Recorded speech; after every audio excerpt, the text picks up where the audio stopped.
Good morning मंडळी, तुम्हा सर्वांचं पुन्हा एकदा स्वागत आहे. दर्श अमावस्या तसेच दीपपूजननिमित्त सर्वांना खूप खूप हार्दिक शुभेच्छा.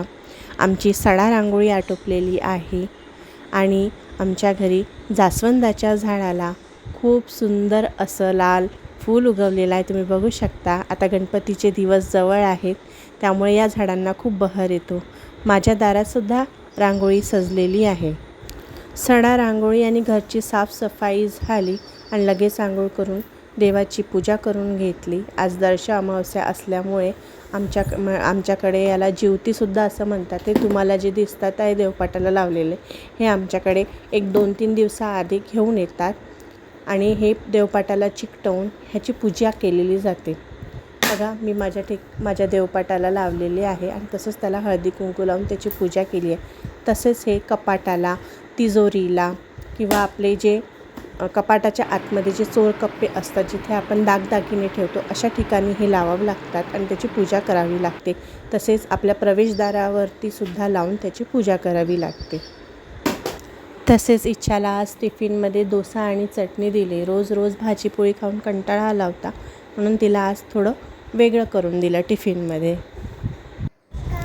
दीपपूजन हे सायंकाळी करायचे असते.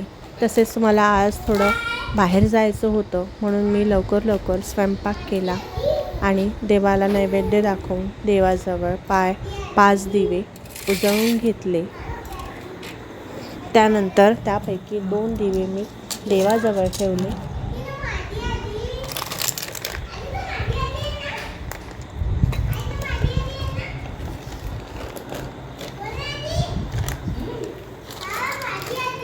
देवाला नैवेद्य अर्पण करून उरलेले 3 दिवे, त्यापैकी 2 दिवे परत प्रवेशद्वाराजवळ ठेवले.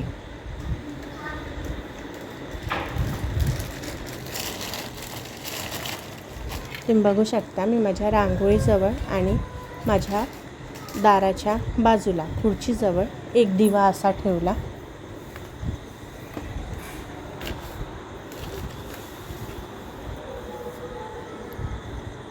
आणि उरलेला एक दिवा हा तुळशी मातेजवळ ठेवला आणि नैवेद्य अर्पण करून पाणी फिरवून पूजा करून घेतली.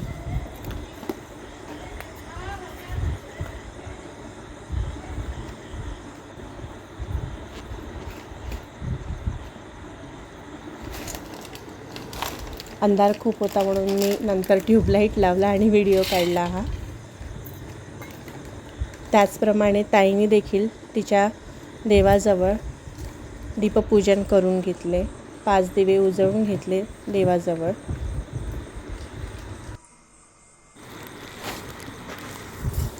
मला बाहेर जायचे होते. माझ्या लहान बहिणीकडे थोडं खाजगी काम होतं मला अर्जंटमध्ये, म्हणून मी लगेच पटापट तयारी करून घेतली.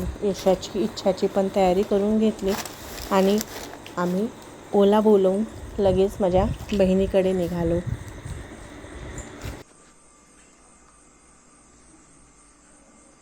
मला अर्जंटमध्ये बहिणीकडे जावं लागलं, त्यामुळे आजचा व्लॉग काही मोठा असा व्हिडिओ करता आला नाही.